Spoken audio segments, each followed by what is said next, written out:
I knew that being a pilot in the Marine Corps and having a family were not very compatible goals. After flying helicopters and fixed-wing aircraft in the Marine Corps for 11 years, Jacquelyne Nichols left active duty and joined the reserves to pursue building a family. She now begins most mornings at her New Mexico ranch with chores, feeding her mini donkeys, horses, and chickens. So once you put on the uniform, was it everything that you dreamed it would be?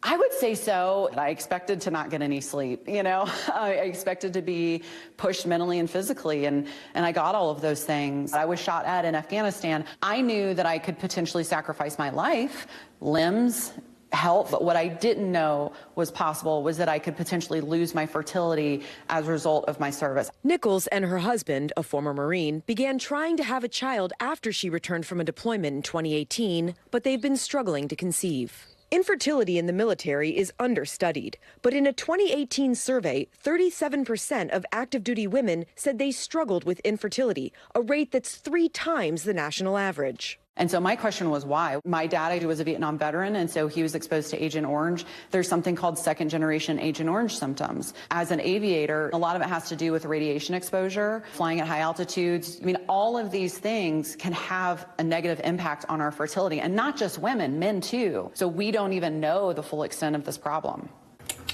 Now 41, Nichols is undergoing in vitro fertilization treatments, but getting the VA to pay for those benefits at times has been a battle. It is always a fight. It's basically a full-time job to make sure that I'm getting what I need. The VA told us it's constantly working to expand access to care, and it's committed to helping as many veterans as possible raise a family. Still, she knows she's one of the lucky ones, because in order to qualify for IVF benefits, active duty service members and veterans have to prove their infertility is caused by their service. IVF is being treated differently than all other health care. If you have a 100% disability rating from the VA, you have access to all health care that the VA offers, except in the case of IVF, you still need to prove that your infertility is service-connected. Renee Mahale, an Army veteran and law student at Yale, never imagined she would be suing the federal government. I served with so many people who seemed to be struggling with fertility, whether that was a result of the fact that they delayed family building in order to pursue their careers or for medical reasons that they didn't necessarily know or understand. And it felt to me as if it was not just a coincidence. The lawsuit from the Yale Veterans Legal Services Clinic alleges that the DoD and VA are restricting access to a fertility treatment on the basis of discriminatory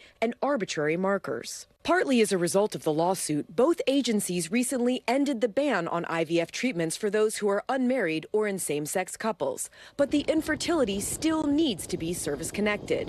While the Pentagon and Department of Veterans Affairs can't comment on pending litigation, they are seeking to dismiss the lawsuit. The problem that we have right now is that we don't have a direct cause and effect. Senator Tammy Duckworth, an Iraq War veteran who lost both legs in combat, has introduced legislation to get the government to expand coverage of fertility benefits for service members and veterans. It's very much like Agent Orange, where we went for 30, 40 years, where all of these Vietnam veterans had higher rates of cancer, and we never were able to do a direct link. But it took us 40 years, and we finally said, you know what, if you have this leukemia and you were in Vietnam, it was caused by your service. We need to do the same thing when it comes to infertility and military service, because it's going to take us decades to find a direct link. For Duckworth, who used IVF to conceive both of her children, the mission is personal. I went through almost 10 years of fertility struggle, and in that process, I learned that my infertility is likely linked to my military service. The people who defend us and protect the Constitution, they deserve to be able to start their families as well and have their American dream. And I would hate to be the one to tell a soldier, sorry, thank you for your service, but you don't get to be a dad. Republicans have objected to the undefined cost of the bill, with one senator even suggesting that it leaves the door open for future definitions for gene editing or for cloning. I think those are from last year. As for Nichols, she's remaining hopeful and preparing to undergo an embryo transfer later this month. Considering that you're still in the Marine Corps Reserves, do you worry at all about any consequences for speaking out about the process being difficult? Absolutely. You never know when retribution might rear its ugly head. If I can save members from going through the heartache that I've gone through, then it's worth it, because the change needs to happen. And Courtney Kube joins me more to talk more about this. Courtney, I should say. How hard is it for a service member or a veteran to prove that their infertility is service-connected?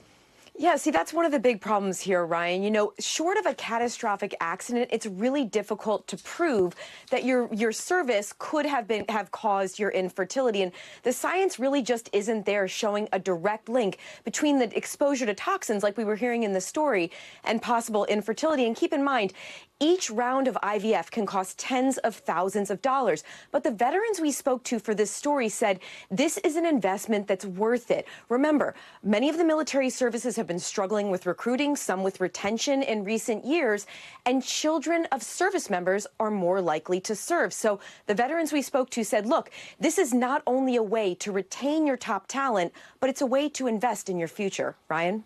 Okay, great story. Courtney Kube, thanks so much. We appreciate it. Thanks for watching. Stay updated about breaking news and top stories on the NBC News app or follow us on social media.